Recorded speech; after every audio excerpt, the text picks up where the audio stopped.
Prabowo dan Jokowi ini yang reconcile. Mereka mau ngajak kabinetnya. Karena yang memang konkret dari rekonsiliasi itu adalah kabinet. Nah ini yang tadinya mau dijaga. Makanya kan calonnya di awal yang saya dengar itu desainnya Prabowo Puan. Tuh. Prabowo Puan. Siapa tuh Prabowo ide Puan. pertama? Pasti. Saya terus terang saya pernah mengusulkan Pak Jokowi sebagai wakil juga. Sebetulnya sukses loh. Karena catakannya ya. Karena juniornya sekarang. Sambil jalan, nama Gibran tidak masuk karena orang tahu umurnya tidak cukup. Iya. Lalu muncullah gerakan untuk melakukan judicial review. Ini kan nggak ada yang salah, nggak ada yang Iya, pernah nggak bilang ada yang salah. salah, sih, nggak ada Bang. yang Betul, salah. betul, nggak Kayak pernah. kita sensi aja sebenarnya. Tadi Jadi misalnya, maksudnya Bang Farid yang main di MK itu ada nakal-nakal dikit lah gitu loh. Tahu gitu gara-gara loh. orang seperti saya tidak dikasih jalan, akhirnya Gibran yang dapat Ya jalan. makanya. Ini yang menghalang-halangi saya juga jadi kapok sekarang ini. Lu sih ngelarang gua maju, akhirnya Gibran Makanya yang Gibran dapat. gitu kan. Rasain lu.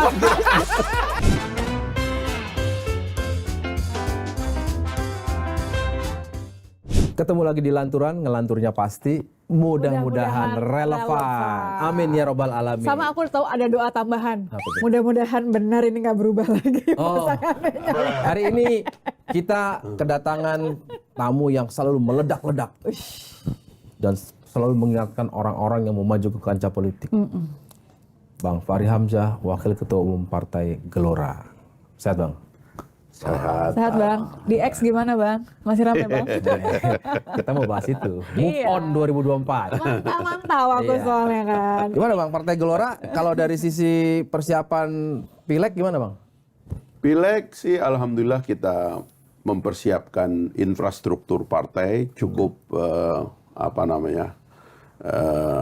teliti ya, karena kita tahu kadang-kadang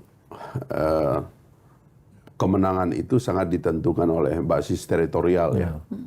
Kita boleh ribut di media sosial dan sebagainya, tapi kalau handlingnya di teritorial, di finishingnya itu tidak bagus, biasanya hilang suara kita di bawah. Nah, itulah sebabnya kita sangat fokus ke teritorial sejak awal. Kita punya struktur yang lengkap, ya. Tingkat provinsi, 38 provinsi kita lengkap.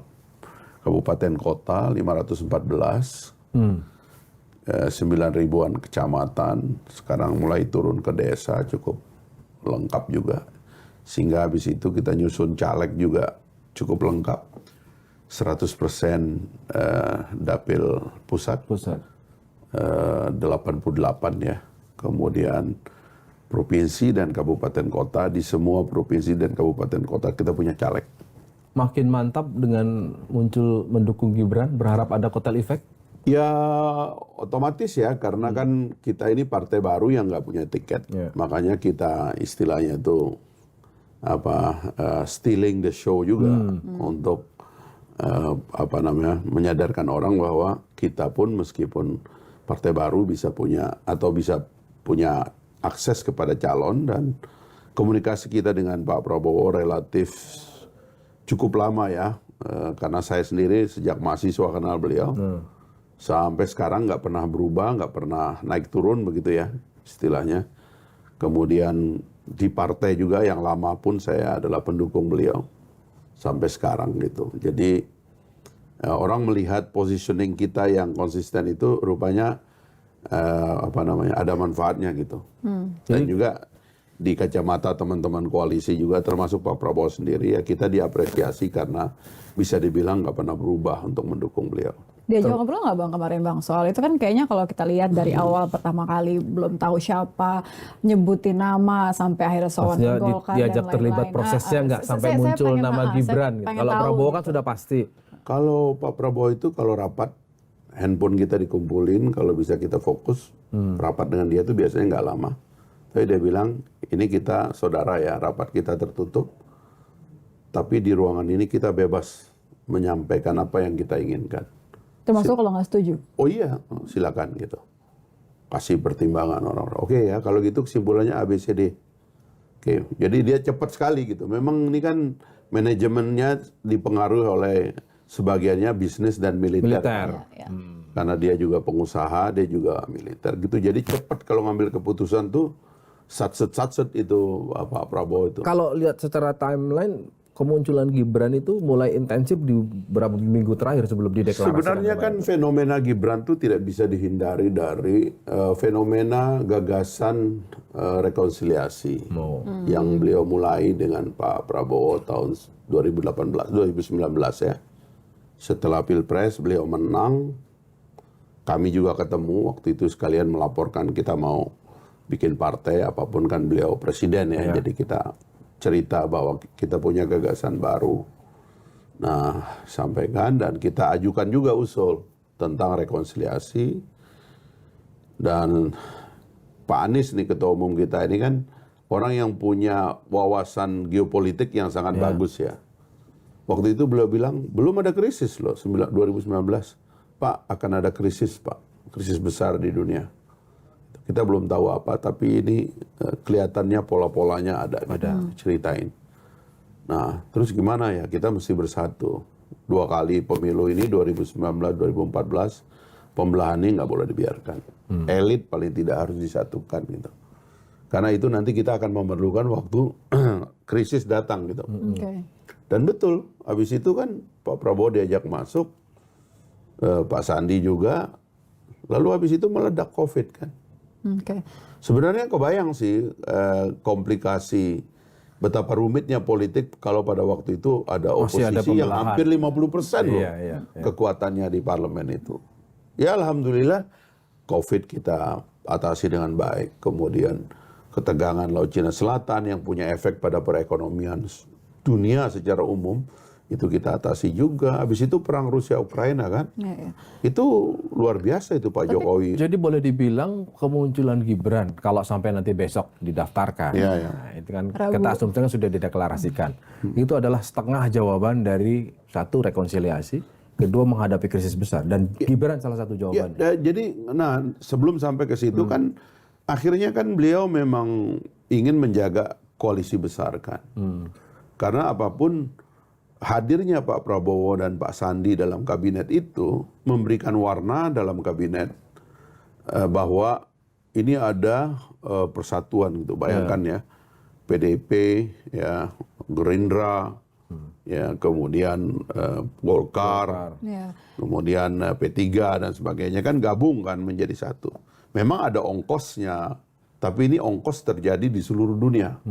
Yaitu melemahnya oposisi. Secara umum krisis-krisis ini membuat orang tuh jadi tidak kritis sebenarnya, tetapi kita itu melegalkan dengan platform rekonsiliasi. Jadi kita nggak pura-pura gitu, jadi tidak kritis dan sebagainya, karena kita menyadari. Karena itulah waktu itu antara parlemen dan pemerintah juga ada understanding.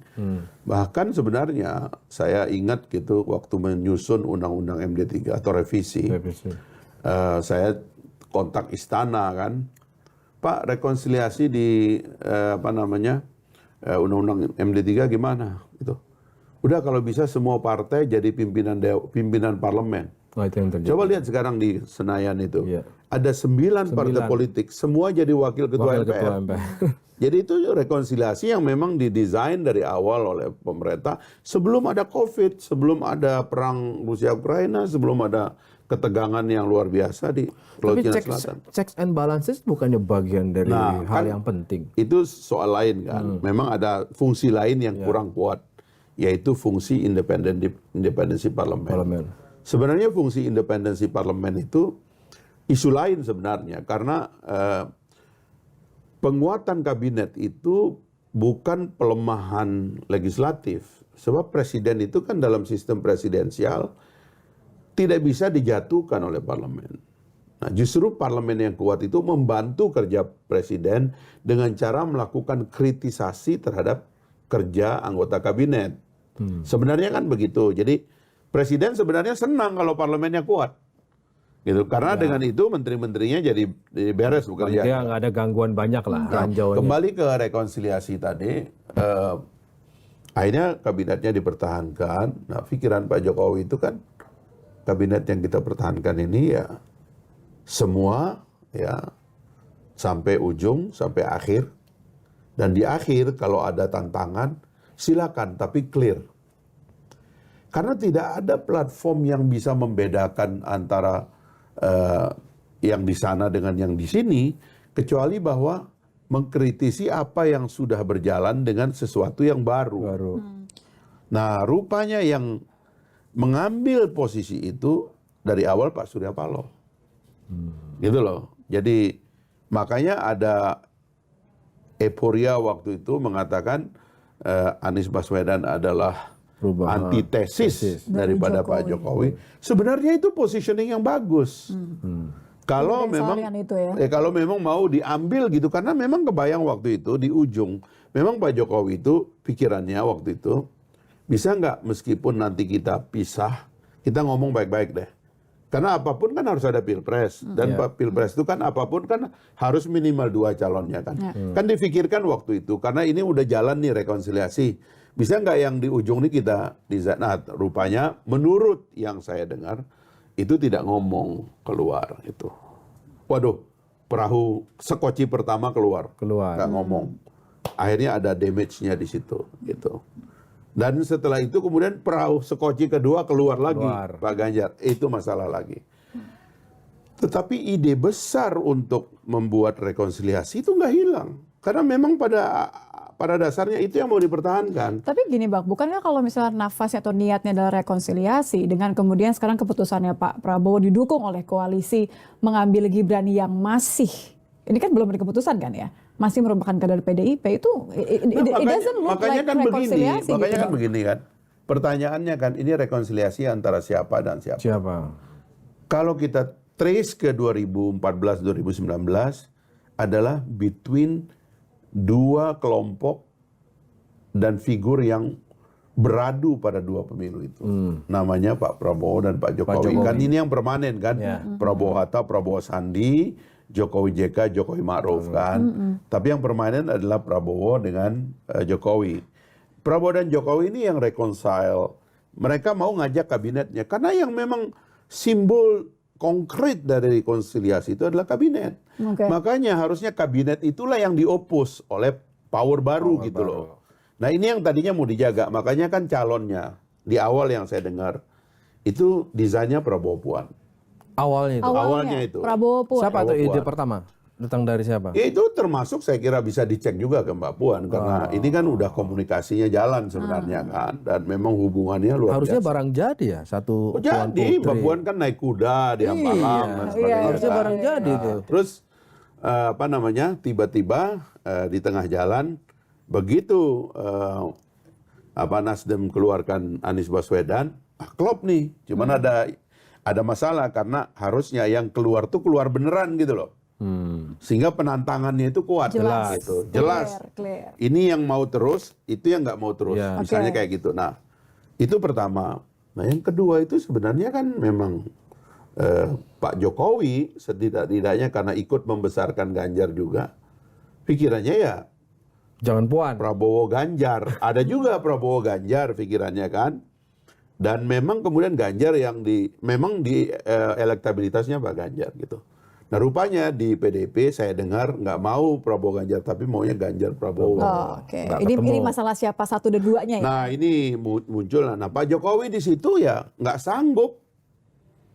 Dia bilang ya rupanya ya keinginan dia untuk menyatukan terutama karena itu jatah PDIP lah gitu ya, partai besar begitu. Nggak bisa ya akhirnya kan Pak Ganjar keluar gitu. Tapi jangan lupa bahwa di PDIP itu ada gejolak juga kan waktu itu dengan Dewan Kolonel, gitu kan. Nah tapi oke lah ini udah jadi 3. Nah sekarang rekonsiliasinya mau diterusin nggak? Kata Pak Jokowi terusin. Meskipun harus Pak Prabowo dengan Pak Jokowi dan kabinet besar ini harusnya terus berjalan. Tunggu. Waktu itu di awal kan ketika disebut Prabowo dan Jokowi, Prabowo dalam konteks masih pakai baju PDI Perjuangan kan? PDIP, Jokowi maksudnya. Iya, Jokowi PDI Perjuangan kan? Iya dong. Presiden. Ini kan antara kandidat presiden. Nah sekarang ketika bukan partai, karena kayak gini ya, ini dilema presidensialisme kita. Kan kalau ada ahli namanya Scott Manwaring itu kan mengkritik presidensialisme multipartai. Itu menyebabkan ketidakjelasan. Ya kan, karena kalau presidensialisme itu bagusnya partai sederhana, paling bagus kalau 2 partai.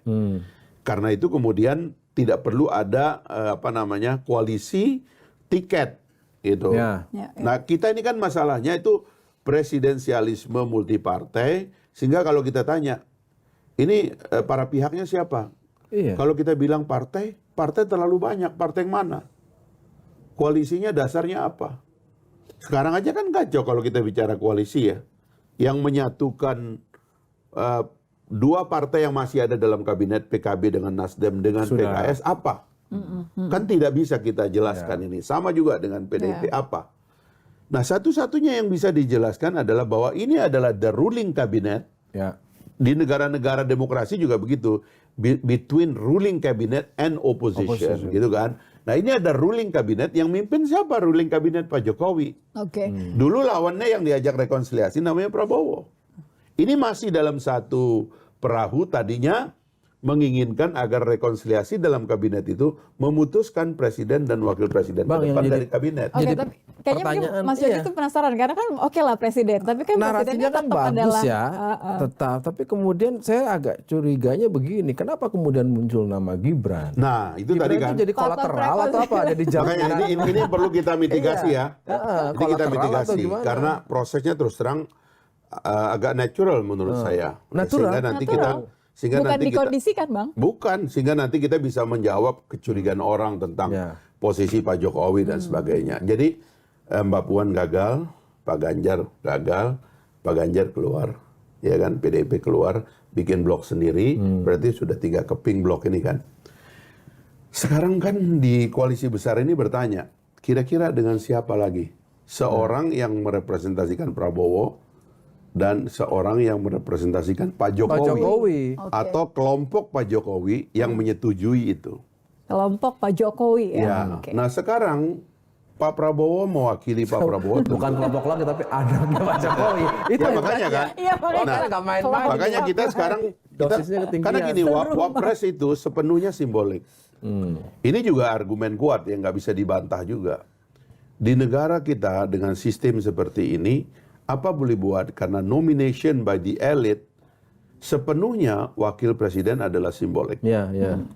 Nah, sekarang karena simbol Puan nggak jadi, simbol Ganjar tidak jadi, ya ini yang merepresentasikan koalisi dengan Koalisi Pak Jokowi, besar tadi, yang Pak Jokowi rekonsiliasi. itu partainya PDP, akhirnya ya cari seseorang yang lebih merepresentasikan Pak Jokowi. Bukan lebih otentik. Nah, itu Anaknya dia. langsung gitu ya. Itu dia. Akhirnya. Semacam galon dan saset ini. Dan ini yang membuat Bang Fahri harus meralat tweetnya. 2019 kan Bang Fahri bilang sebaiknya Gibran janganlah masuk Itu kekuasaan. saya nggak akan ralat, saya nggak hapus itu tuh. Enggak.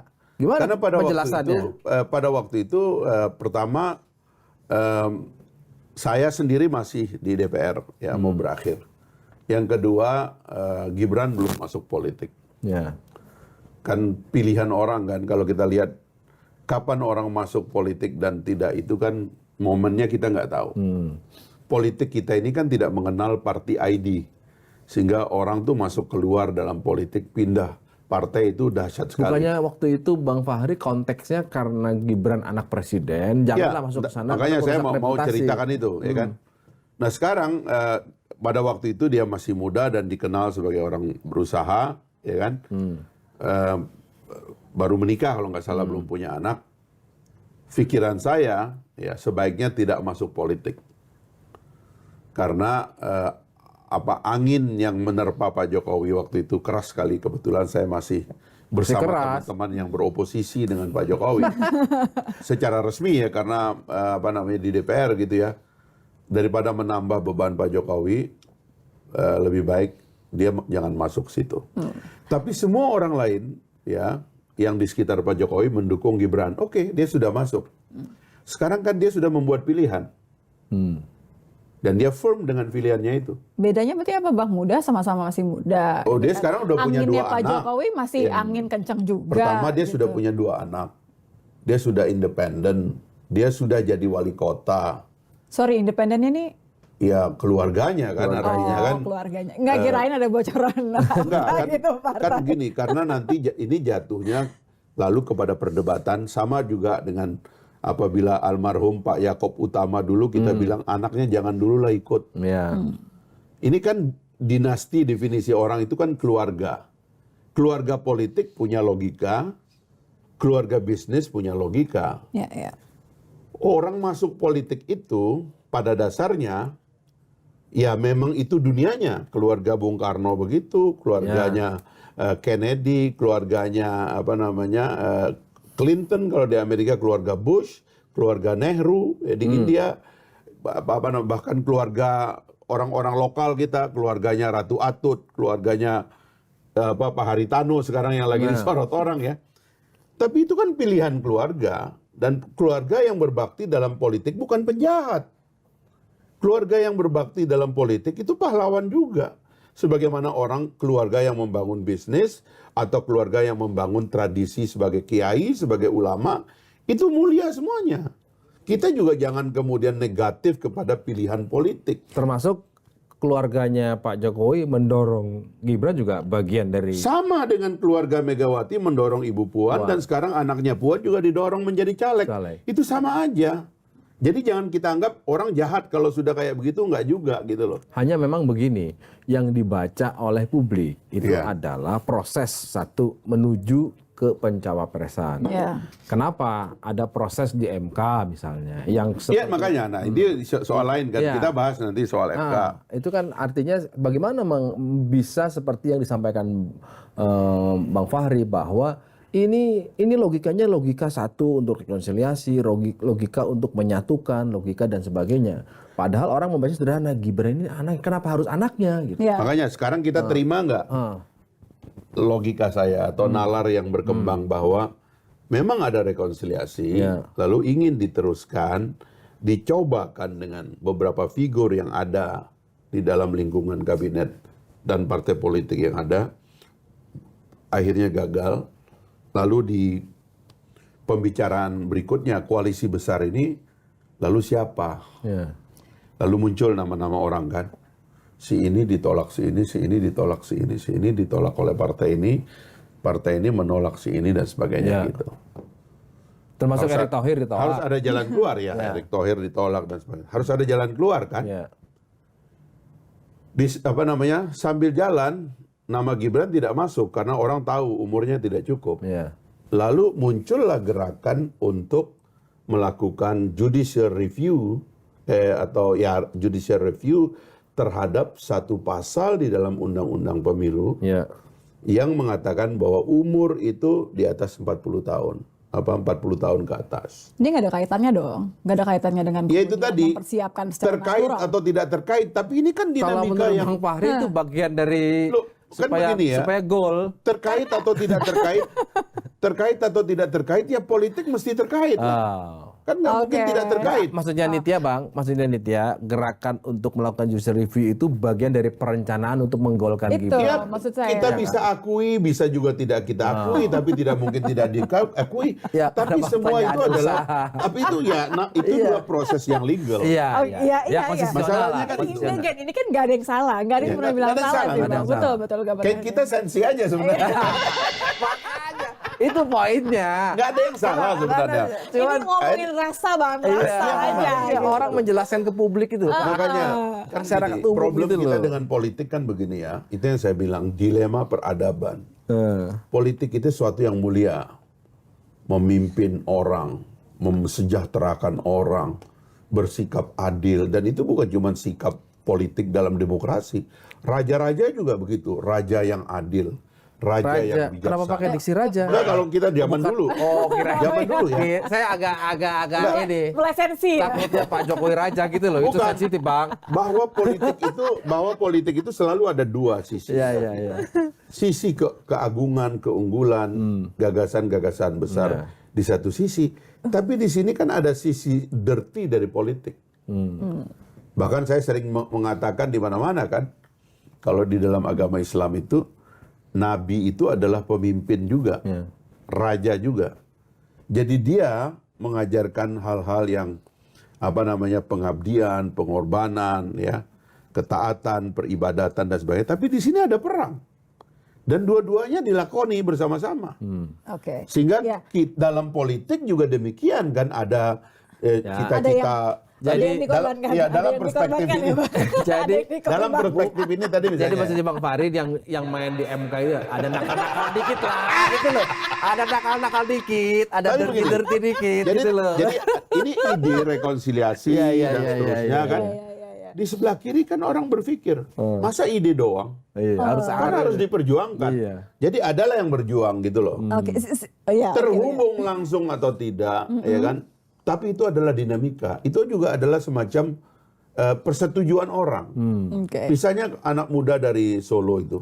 Almas. Saya punya wali kota yang bagus, ya kan?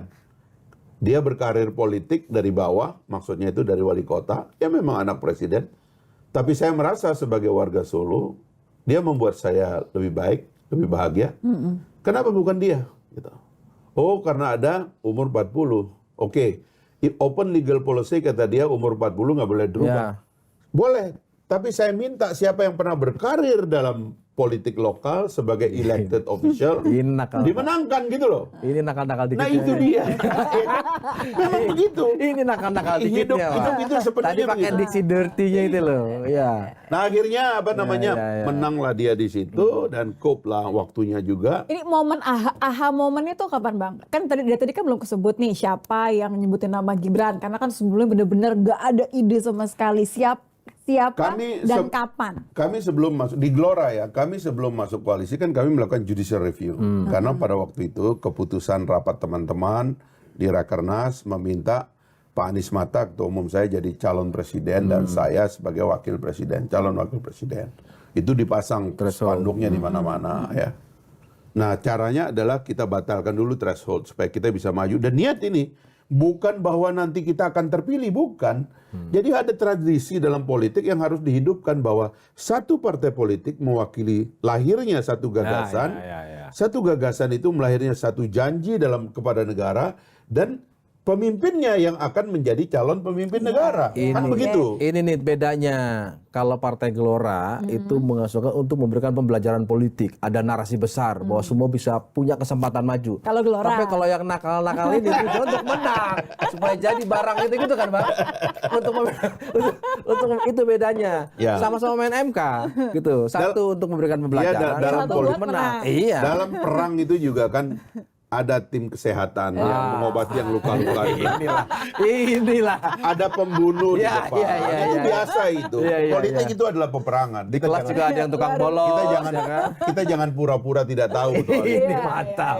Bahkan bukan cuma dalam politik, kadang-kadang dalam dagang pun ada begitu. Inilah ya. Nah, jadi kembali ke situ, awalnya kita mau melakukan judicial review dan kita kalahkan di MK. Oke lah kalau kita kalah berarti kita akan gabung dengan arus yang sudah muncul, ada parliamentary threshold. Nah kelihatannya ada 3, ya kan, Anies, kemudian Pak Prabowo waktu itu sebelum ada Ganjar, lalu Ganjar kan, gitu. Atau Ganjar dulu, baru Anies dan Pak Prabowo. Ya, anunya berdasarkan opini yang berkembang. Oke, kami milih Pak Prabowo. Nah begitu kita milih Prabowo, kita mulai terlibat dalam diskusi siapa wakil. Iya dong, pasti. Saya terus terang saya pernah mengusulkan Pak Jokowi sebagai wakil juga. Sempat. Pernah, karena saya bilang ya itu kayak polanya. Sama Kodari usulan itu polanya kayak Putin sama Medvedev, sama Erdogan dan Abdullah Gül. Ikan itu diputar seperti itu kan. Sempat mengusulkan Jokowi sebagai wakil. Sempat dalam diskusi. Sebetulnya sukses loh. Karena catakannya ya. Junior ya sekarang. Sebenarnya segaris Pak. Kalau di barat itu kan tinggal tampil kata JR di belakangnya. Ya. Informasi terakhir mau ubah akte katanya. Gibran Jokowi. Loh, kan usulan pertamanya mengusulkan Jokowi sebagai wakil. Sebenarnya idenya dari Bang Fahri. Jadi terinspirasi dari itu. Karena nggak mungkin agak nakal-nakal dikit di MK gitu kan. Makanya tinggal diubah. Bang, saya ingat Bang. Gini, kenapa saya hari ini penasaran pengen nanya ke Bang Fahri itu ketika kemunculan Anies lagi rame-ramenya. Ada satu podcast Bang Fahri cukup terkesan saya. Jangan cuma bicara soal saya maju atau tidak maju, tapi gagasannya. Saya ingat betul itu. Betul. Hari ini masih bisa diterapkan itu di konteksnya Gibran. Karena Gibran ini soal maju atau nggak maju banget ini. Karena kita dikunci oleh threshold. Itu masalahnya. Kita dikunci oleh threshold. Makanya waktu itu kampanye saya, ini waktu kita menjelang judicial review, harusnya saya membayangkan teman-teman yang nyapres itu, saya nggak usah sebut nama, karena dari semua calon ini satu-satunya yang beraliran tidak boleh ada presidensial threshold cuma Pak Prabowo. Dari awal itu. Dan makanya saya senang dengan Pak Prabowo karena idenya tentang demokrasi ini konsisten gitu loh. Nah yang lain-lain itu nggak berani. Harusnya kan ya kalau menurut saya ya, dibuka aja peluang sebesar-besarnya sehingga ketua umum dan wakil ketua umum partai seperti saya juga boleh dong kontestasi. Masa saya ini udah berpolitik 30 tahun. Sudah pernah jadi pimpinan DPR. Tahun 98, umur saya masih 27. Saya sudah jadi jubir di MPR, di sidang istimewa MPR. Ya kan? Habis itu bikin partai, jadi pimpinan dewan dan sebagainya. Masa orang yang sudah meniti karir 30 tahun dalam politik kalah tidak sama dikasih Gibran. jalan. Nah itu yang saya bilang waktu itu.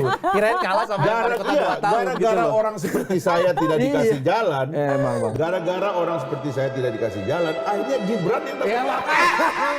Ya, itu maksudnya, Bang. Keterlaluan sekarang Bang. tinggal Ini gini. yang menghalang-halangi saya juga jadi kapok sekarang. Lu sih melarang gua maju, akhirnya Gibran yang dapat. gitu kan. Rasain lu. Ini baru-baru. Kalau Dan anak muda zaman makanya ngomong Bang Fahri gini, cerita "Kencana." puluhan tahun gitu kan kalah sama orang baru 2 tahun jadi wali kota. Iya, Bang. tahun jadi wali kota. Nah, itulah, Ya ya. juniornya tadi itu. Ini karena itu juniornya. tadi. Ini artinya itu semacam pembalasan dendam. Tapi kesel tapi harus didukung. Kita harus didukung. Bukan, ini membalas dendam kepada orang-orang yang menghambat orang-orang seperti saya untuk jadi makanya, capres. rasain lo. Rasain lo. Jadiin aja sekarang gitu ya Bang ya. Biar kapok. Mudah-mudahan setelah ini presidensial threshold, Ya. parliamentary threshold dihapus. Berangkat dari Gibran Berangkat ini. dari kasus ini. Wah, mulia sekali berarti Iya dong. pemilihan ini ya Ya. Bang ya. Harus ada yang mulia. Ya. bener. Kan Ada kita nggak ikut tim nakal sekarang. Ada kesel-keselnya dikit gitu. Sebenarnya itu kan refleksinya dari yang perjalanan perjuangannya Bang Fahri kan untuk nggak ada lah threshold dan sebagainya. Itu tadi kan. Oh begitu lihat Gibran, oh iya bener juga segampang ini yang ditakutkan gitu. Jadi betul ya Bang, bahwa Gibran itu memang nggak perlu proses-proses banyak. Yang penting dia punya backup politik yang saya dahsyat. mengatakan, Punya alasan mulia Iya. Mas Yogi, jangan gitu. jadi saya mengatakan begitu kita mengabaikan proses yang rasional dan dialektis ya argumentatif dalam kandidasi dalam pencalonan kita tolak, maka kita akan beralih kepada hal-hal yang simbolik. Maka semua yang muncul ini simbolik, bukan cuma Gibran yang simbolik. Di Anies Mohaimin juga ada simboliknya, di Pak Ganjar Mahfud juga ada simboliknya. Jadi kita menolak prosesi yang argumentatif, ya seperti tradisi di negara-negara demokrasi itu, ada primary dan sebagainya itu, kita tolak ini, akhirnya kita pindah ke kamar simbolik tadi. Akhirnya yang terpilih memang simbol. Jadi argumen besar tadi, ya, Kita masih bisa berharap dengan model-model simbol? kita harus merubahnya ke depan. Dan saya sendiri bicara dengan Pak Prabowo banyak hal yang harus dirubah. Termasuk hal-hal yang punya efek pada mahalnya biaya politik. Itu mesti kita ubah ke depan. Gak bisa lagi demokrasi kita yang baru ini memikul beban politik yang tinggi. Sebab itu akan mengundang pembiayaan yang di luar nalar, yang kalau tidak ditanggung oleh negara, itu akan ditanggung oleh uang-uang privat. Dan itu sebenarnya sebagian yang juga menyebabkan politik kita jadi tidak sehat. Karena terlalu banyak underground money yang masuk ke dalam politik ini gitu. Nah itu mesti kita perbaiki ke depan. Akuntabilitas pemilu kita itu salah satu ditentukan oleh kejelasan sumber biaya politik. Kalau yang mau maju 3 pasangan ini masih simbol, artinya baru bisa dijalankan setelah 2029. Karena kan ini Setelah terpilih, ya kan, ya apa modelnya kira-kira kalau pendekatannya Bang? kalau saya merupakan bagian dari koalisi pemerintahan dan insya Allah akan Misalnya jadi menang koalisi yang gitu ya? menang begitu, itu harus kita tata. Misalnya apa? Memulai dengan mengajak yang 2? Sebenarnya dulu saya mau mengharapkan ini kepada Pak Mahfud MD sebagai Menko Polkam, harusnya penataan sistem itu dipropos kepada Presiden agar 2024 ini tidak seperti ini. Tapi sepertinya tidak ada desain untuk mempropos perbaikan sistem pemilu yang punya efek pada pembiayaan, punya efek kepada pemberantasan korupsi nanti itu tidak dipikirkan, tidak dipropos gitu ya. Mungkin kalau jadi wapres bisa Bang nanti Bang. Ya sama aja bahkan Simbol. menurut saya Wapres itu kan simbolik ya. Satu. Yang kedua tuh Wapres itu kan sebenarnya nggak ada kekuatannya, lebih kuat menteri daripada Wapres. Bang, jadi kalau orang Lebih kuat menteri jadi Bang, daripada ada yang wapres. bilang begini bang, kalau emang betul Prabowo Gibran ini jadi barang ya, bisa didaftarkan. Udahlah, insya Allah 99% Ya. mendaftarkan. Ini kan ada yang bilang bahwa ini bentuk lain dari keinginan Jokowi untuk 3 periode yang ditolak, perpanjangan 2 tahun ditolak, sekarang terjemahannya ya dengan menempatkan Gibran. Sependek itu penjelasan. Setahu saya Pak Jokowi tidak pernah menyampaikan, karena terus terang ya, saya nggak tahu, saya bukan orang Jawa ya, tapi ada kali 3-4 kali kita ketemu dengan Pak Jokowi, 3 lah ya, dengan Pak Jokowi menggali keinginannya tentang rumor di luar tentang 3 periode dan sebagainya itu, termasuk perpanjang itu kita nggak pernah mendapatkan jawaban dari beliau. Dalam pengertian dia bilang itu mustahil, dia bilang begitu. Dia pernah bilang begini, itu hanya mungkin kalau perang ini masuk ke kita. Perpanjangan. Saya kira itu masuk darurat, akal ya. pakai Ya itu pendekatan artinya darurat kan. Jadi terus terang itu kita gali. Makanya kan saya nggak pernah kan menyetujui gagasan perpanjangan atau 3 periode, nggak pernah. Coba lihat pernyataan saya. Karena saya ngomong dengan Pak Jokowi nggak ada. Itu hanya mungkin kalau ada perang. Dan memang perangnya ada, Situasi udah darurat, mendekat ya kan? nih ya. Dulu cuma 1 perang, sekarang kan 2 perang. Iya. Ini kalau Taiwan ini krisis, itu perang bisa turun ke kita loh. Artinya sebenarnya Pak Jokowi ngerti bahwa kalau perang masuk ke kita nggak bisa bikin pemilu. Mungkin saja itu terjadi gitu loh. Pemilu tapi ada kan? Hal ini kan udah di depan mata. Pasti jalan lah ya. pendaftaran sudah ada ya, insya Allah. Aman. Jangan aman. nakal-nakal gitu lah. Oh enggak, ini Kita maksudnya udah disiapin juga. Kan kita harus disiapin begini loh, kan, ya, kekosongan. kita harus berterima kasih kepada pemerintahan ini bahwa pemerintahan ini, coba tanya ekonom-ekonom senior. Ini pemerintahan yang sukses menjaga inflasi. Iya. Di dunia ini nggak banyak pemerintah kayak kita. Ini harus disyukuri. Kalau harga bergejolak, terus semua menjadi kacau, tingkat kesejahteraan itu drop secara masif, itu kan belum tentu kita bisa setenang Itu yang sekarang. harus diucapkan terima kasih, tapi ada juga yang harus kita berikan kritik. Tulisan merah, korupsi, kerusakan lingkungan, Ya kan itu Bang? Pak Mahfud MD lah itu harus jawab itu. Loh, kerusakan lingkungan, ya kan Bang? Ini kan presidennya kan masih yang sekarang. Itu kan gini, kenapa kemudian hari ini tamunya seorang Fahri Hamzah? Fahri Hamzah itu kan dulu nggak ada bentengnya kan, semua sikat, dang. Hari ini pakai Saya dulu logika. anggota DPR, digaji oleh rakyat untuk itu. Sekarang Diberikan imunitas untuk itu, fasilitas untuk itu. Lah kalau saya sudah balik jadi rakyat biasa, masa saya sok punya imunitas, sok punya gaji? Kan nggak ada, ya kan? Jadi harus tahu diri juga lah. ini bagian nakal-nakalnya di kita itu. Jadi Apalagi saya dengan teman-teman bikin partai baru yang mencoba mengkonsolidasi ya gagasan-gagasan pertengahan, tidak mau ekstrem kiri atau ekstrem kanan, menggalang gagasan persatuan dan sebagainya. Ya tentu harus bersahabat dengan semua pihak dan nggak usah berpretensi sok jago, sok terima gaji, sok dapat tugas untuk mengkritik pemerintah. Nggak ada tugas itu. memang itu alami aja, bergerak. Alami aja, begitu saya nanti dapat jabatan dipilih oleh rakyat nanti karena saya maju lagi sebagai anggota DPR dari Pulau Sumbawa di NTB sana, nanti terpilih lagi, ya lihat aja nanti. Ya kan? Semua juga kita jewer, Bos. Oke. Iya enggak, Pak zaman Pak SBY bagian dari koalisi kita jewer. Tapi yang saya jewer itu menteri. Bagian Pak Jokowi ya memang tidak menjadi bagian dari pemerintahan, tapi tetap aja. Itu kalau ditugaskan. Tapi kalau tidak ditugaskan jangan ngoyo sok bertugas dong. Nah, itu masalah juga nanti.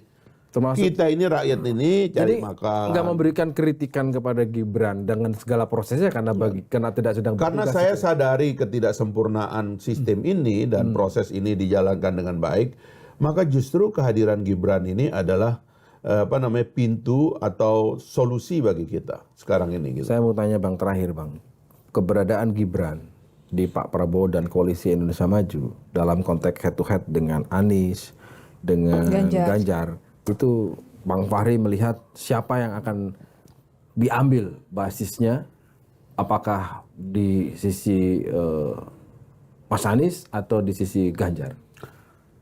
Pertama-tama yang penting kita setia dengan idenya dulu. Oke. Ya, soal menang kalah itu kan kita nggak tahu lah. Ya,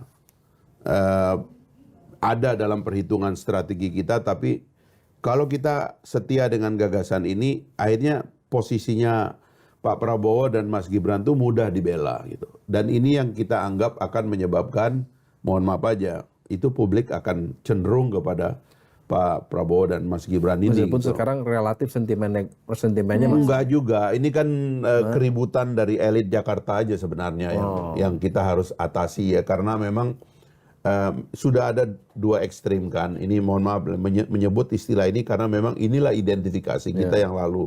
Yang lalu ini kan yang bertarung itu kan dua ekstrim yang dikendalikan oleh dua pihak yang berbeda gitu. Yang satu itu di sebelah kanan gitu ya, yang pernah nempel di belakang Pak Prabowo gitu. Yang satu di sebelah kiri pernah nempel di belakangnya Pak Jokowi gitu. Tapi kemudian Pak Prabowo dan Pak Jokowi bersatu.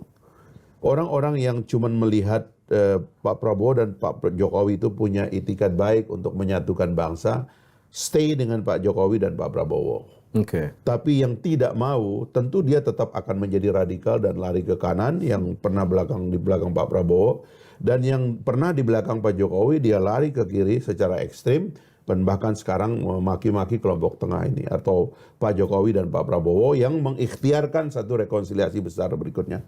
Saya percaya dengan konsistensi sikap dari Pak Prabowo dan Pak Jokowi yang diwakili oleh Mas Gibran, mewakili 60% pemilih pemula sekarang ini, pemilih pemuda juga gitu ya, itu akan ngumpul ke tengah. Dan itulah yang menjelaskan kenapa survei mengatakan bahwa mereka itu bisa menang satu putaran. Karena itu tadi, kelihatannya orang-orang akan lebih memilih di tengah, tidak konflik kiri dan kanan, ya ini rekonsiliatif. Kita menghadapi isu keamanan dunia dan keamanan nasional kita juga terancam, kita perlu figur kuat seperti Pak Prabowo. Tapi pada saat yang sama kita memerlukan simbol dari generasi muda dan rekonsiliasi, sehingga kami membayangkan memang semuanya akan ngumpul di tengah. Dan itu ada juga loh di PD Perjuangan dan di Nasdem itu konsep bahwa ini di tengah membangun bersama itu juga sama. Ya, tapi itu tadi itu dulu yang saya kritik kepada kawan saya. Saya bilang kalau kamu menjadi figur tengah, hati-hati melangkah. Ya. Terus terang ya, Anda tahu kan saya berasal dari satu partai yang sangat di kanan, nyeretnya ke tengah susah. Susah nyeretnya ke tengah. Elemen-elemen yang mohon maaf ya, agak ekstrim itu susah dikendalikan gitu.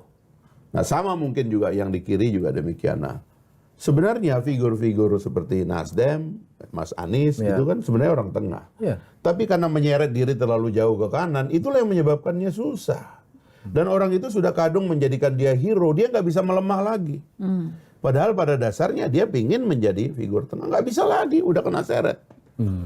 Nah kita kan mau berpolitik ini nggak mau diseret-seret juga. Kita mau punya determinasi bahwa negara harus berjalan ke arah sana dan kita mau menjadi bangsa yang menjaga silaturahmi, menjaga rekonsiliasi. Itu. Saya memastikan sekali lagi konsepsi yang disampaikan Bang Fahri tadi soal demokrasi ke depan dan sebagainya itu kira-kira satu sinyal nggak sama Gibran? Atau memang sudahlah Gibran kan soal figur, soal simbol aja. Ini penting juga loh. Karena nanti ke depan akan kampanye, akan ada diskusi. Jadi begini ya, saya kemarin baru diskusi agak panjang dengan Gibran waktu dia ke kantor. Ya. Terus terang aja kalau kita mau rendah hati mengakui bahwa kita ini yang sudah rambutnya putih ini dengan adanya demografik bonus demografi yang dahsyat, 60% pemilih kita ini adalah pemuda. Terus terang kita ini agak nggak paham dengan dinamika anak muda ini. Saya terus terang aja, kita harus mengakui cara dia menjawab, cara dia merespon keadaan, cara berpikir yang tidak diametral, tidak terjebak kepada politik aliran, tidak terjebak pada klaim salah benar, judgmental dan sebagainya itu dahsyat loh. Dan itu adalah generasi baru Indonesia. Kita ini harus belajar pada mereka karena faktanya mereka itu ada dan dominan gitu loh. Tegak lurus Tapi- betul. Bukan kita nggak boleh main-main sok. Kita yang tua-tua seolah ngerti persoalan juga nggak. Cepat sekali gitu loh berubah langsung. Bukan berubah. Saya melihat ada realitas baru. Ini air bah, ini raksasa tidur. Kita jangan main-main. Ini generasi muda kita ini potensi yang dahsyat. Inilah yang akan memikul beban Republik. Dan dari obrolan singkat itu melihat ada potensi kemampuan kapabilitas di Gibran ya. Anda lihat aja nanti. Tapi jangan ini juga sih Bang. Maksudnya kalau kita ngomongin Ini soal Fahri Hamzah ini kekuatan. lahir di kampung yang pada saat lahir sampai berumur 13 tahun tidak ada listrik. Saya belajar baca buku mencuri-curi pakai dila. Dila itu lampu yang pakai minyak tanah. Hidung saya hitam kalau saya baca. Ya apa namanya, alhamdulillah rezeki orang tua ala kadarnya. Kita nggak bisa dibilang terlalu miskin tapi juga tidak terlalu kaya. Datang ke Jakarta, saya merasa otak saya itu mungkin juga banyak hal yang mungkin kurang gizi atau apa, nggak mampu kita mencerna banyak persoalan gitu. Karena itu saya nggak berani masuk ke sektor sains dan matematika karena buat saya orang kampung itu berat. Saya masuk ke ilmu sosial yang lebih mudah ditangkap dengan peralatan waktu saya muda. Tapi ini kan Lahir dari keluarga serba yang berkecukupan. luar biasa, orang kota memimpin salah satu kota yang paling tua di Indonesia. Kita nggak boleh juga terlalu sombong mengatakan nah, seorang ini nggak ada apa-apanya. Seperti saya terus terang aja, saya pernah salah juga membaca Pak Jokowi. Pak Jokowi itu menurut saya kepribadian yang pikirannya kompleks, tapi berpenampilan dan mengucapkan kata-kata sederhana. Setelah lama saya mengerti gitu. Dan itu memang ada khazanahnya yang saya harus rendah hati.